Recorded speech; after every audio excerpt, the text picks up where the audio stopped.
ο λαός έχει εξουσία, οι αποφάσεις να γίνονται μόνο, οι πολίτες να παίρνουν αποφάσεις μόνο κάθε 4 χρόνια που ψηφίζουμε. Και ακόμα και όταν ψηφίζουμε, δεν είμαστε σίγουροι ότι τα κόμματα θα ακολουθήσουν αυτά που μας έχουν υποσχεθεί. Δηλαδή, νομίζω ότι έχουμε πάρα πολλά περιστατικά από όλη την Ευρώπη που έχει γίνει κάτι τέτοιο.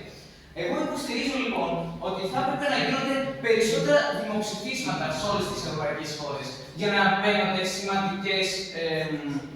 σημαντικές αποφάσεις, όπως για παράδειγμα για εσωτερικά ζητήματα, για ζητήματα οικονομίας και ιδίως για ζητήματα εξωτερικής πολιτικής.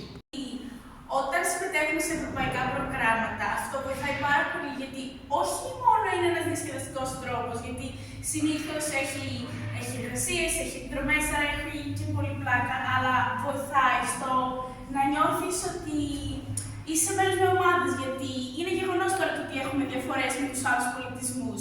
Όμως, μέσω τέτοιων προγραμμάτων ευρωπαϊκών, μπορείς να γνωρίζεις τους ξένους που είναι και όχι απλά ξένοι που είναι στην ίδια θέση με σένα, είναι μαθητές, είναι σε ένα αντίστοιχο σχολείο σε μια άλλη χώρα, να γνωρίζεις τους ξένους πολιτισμούς και όλα αυτά και να νιώθετε ότι έχετε κάποια κοινά που σας ενώνουν και έτσι να θες να ενεργοποιηθείς περισσότερο. Αυτά.